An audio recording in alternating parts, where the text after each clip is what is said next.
Barang bukti 2,6 miliar pemirsa, dan mirisnya ini ternyata sudah sampai jual beli perangkat desa di pengisian jabatan di desa. Tapi setelah diperiksa KPK, Bupati Pati Sudewo membantah melakukan jual beli jabatan perangkat desa. Sudewo mengaku dirinya juga menjadi korban. Saya ngomong apa adanya, soal dipercaya atau tidak, pelaksanaan pengangkatan pengisian perangkat desa itu adalah bulan Juli 2026, masih 6 bulan ke depan. Mengapa bulan Juli? Karena APBD 2026 itu hanya mampu memberikan gaji siltap atau tunjangan perangkat desa selama 4 bulan, yaitu dimulai dari bulan September. Maka pengisiannya itu bulan Juli. Saya belum pernah membahas secara informal kepada siapapun, kepada kepala desa. Seluruh kepala desa Kabupaten Pati, saya belum pernah membahasnya. Karena apa? Selama saya menjadi bupati itu,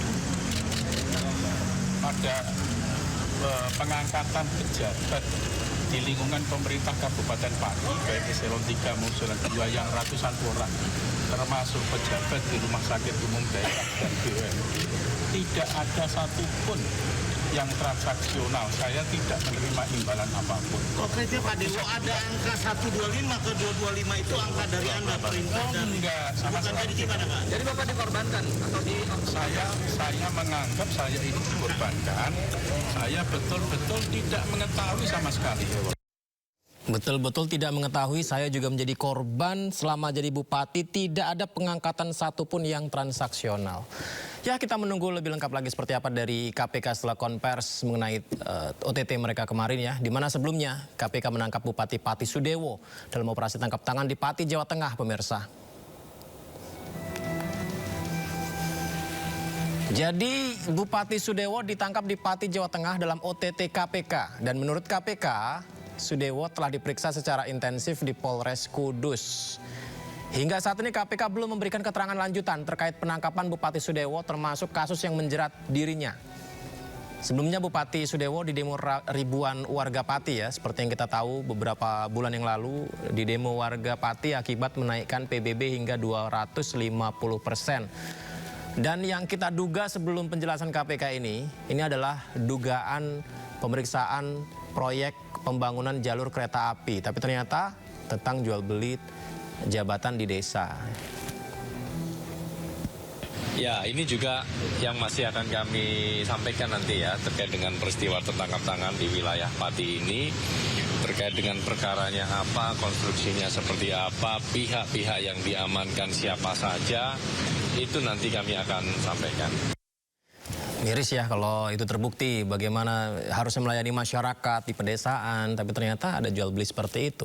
Sementara itu warga Pati menggelar pesta kembang api setelah KPK menetapkan Bupati Pati Sudewo sebagai tersangka kasus jual beli jabatan perangkat desa. Jadi kembang api di sana bukan hanya tahun baruan ya, tapi merayakan setelah Bupati Sudewo ditangkap KPK, dan mereka mendesak KPK mengusut tuntas permasalahan ini yang dirasa menjadi biang huru hara di bumi Minatani.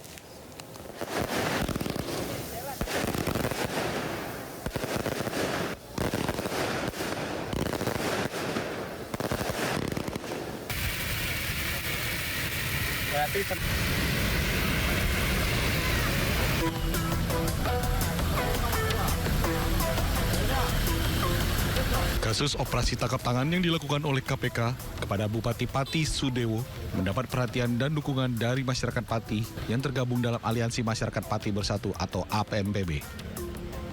Dengan ditangkapnya Bupati Sudewo oleh KPK terkait dugaan jual beli jabatan perangkat desa, membuat massa kontra Bupati tersebut menggelar aksi damai di depan kantor Bupati. Aliansi Masyarakat Pati Bersatu AMPB memandang operasi tangkap tangan terhadap Bupati Pati Sudewo sebagai bagian dari proses panjang pengawalan publik atas dugaan praktek korupsi di Kabupaten Pati. Sejak awal, AMPB bersama elemen masyarakat sipil secara konsisten menyuarakan, melaporkan, dan mengawal dugaan penyalahgunaan kewenangan yang terjadi, meskipun dalam prosesnya diwarnai berbagai tekanan dan kriminalisasi operasi terhadap warga yang bersikap kritis. Dengan membawa berbagai spanduk, mereka berorasi supaya KPK tidak lagi masuk angin dan kembali membebaskan Bupati Sudewo.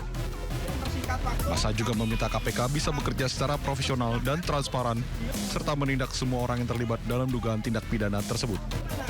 Dari Pati, Jawa Tengah, Vindi Agil, iNews melaporkan. Ya, kalau dari penjelasan KPK sih bukan karena suka tidak suka dengan pejabatnya ya, tapi terbukti atau tidak terbukti, barang bukti cukup atau tidak sehingga dilakukan penangkapan. Dan mirisnya dalam satu hari 2 kepala daerah di OTT. Tak hanya Bupati-Pati, Wali Kota Madiun dan sejumlah pejabat di lingkungan pemerintahan Kota Madiun juga terjaring OTT KPK. Para tersangka yang terjaring OTT ini langsung dibawa ke Jakarta setelah menjalani pemeriksaan di ruang Satreskrim Polres Madiun.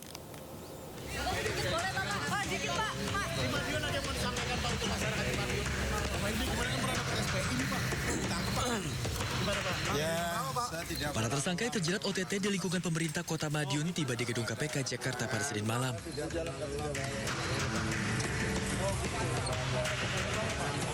Sejumlah pejabat yang terkena OTT antara lain Wali Kota Madiun, Sekda Kota Madiun, hingga Dinas PUPR. Para tersangka terjaring operasi tangkap tangan KPK, diduga terkait dengan dana CSR dan fee proyek pembangunan Kota Madiun. Confirm hari ini ada kegiatan penyelidikan tertutup, tim mengamankan sejumlah 15 orang di wilayah Madiun, Jawa Timur. 9 orang diantaranya malam ini akan dibawa ke Jakarta untuk kemudian dilakukan pemeriksaan secara intensif. Peristiwa tertangkap tangan ini dugaan awalnya terkait dengan fee proyek dan juga dana CSR di lingkungan Kota Madiun.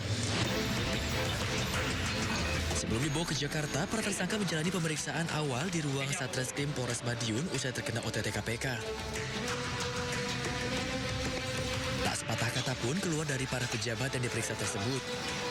Operasi tangkap tangan ini diduga berkaitan dengan dana CSR dan fee proyek pembangunan Kota Madiun. Ya, prihatin ya pemirsa ya, kalau benar-benar terbukti semuanya itu demi sebuah uang. Miris. Ini jatah dari istri saya untuk seminggu nih. Yang prihatin bukan cuma kita pemirsa, Mensesnek RI sekaligus Wakil Ketua Umum DPP Partai Gerindra Prasetyo Hadi juga prihatin setelah KPK menangkap 2 kepala daerah dalam satu hari. Wali Kota Madiun Maidi, Bupati-Pati Sudewo.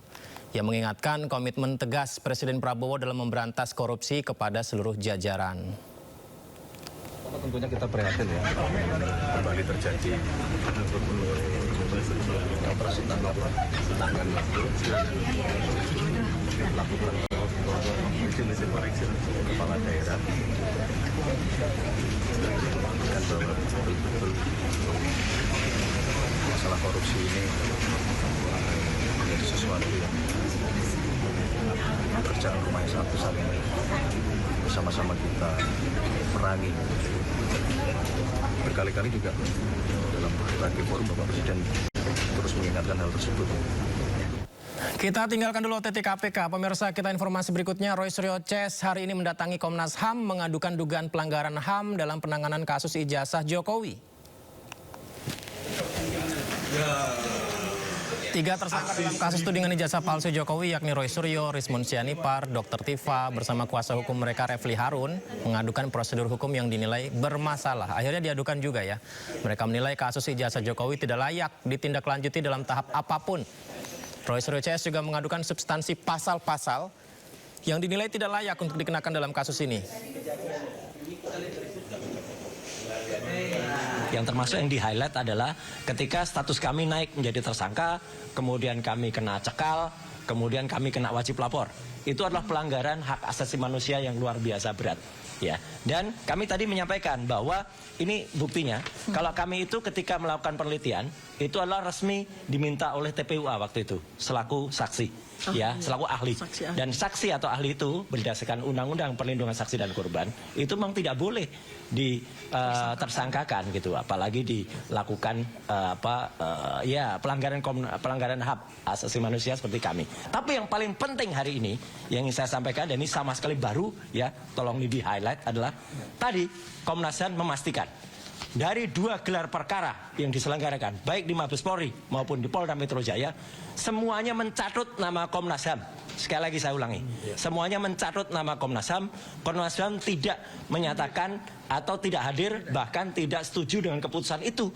Jadi tidak ada persetujuan Komnas HAM, tapi selalu dikatakan kami sudah persetujuan Komnas HAM. Jadi sekali lagi, tadi langsung dari Bu Anies, langsung dari Pak Prabianto, Ketua dan Wakil Ketua, bahwa semua hasil kepolisian itu di luar tanggung jawab Komnas HAM. Jadi di sini kita ini segera menyampaikan kepada masyarakat, dibantu oleh media, bahwa apa yang disampaikan oleh Komnas HAM itu tolong diperhatikan baik-baik. Polda Metro dan Mabes Polri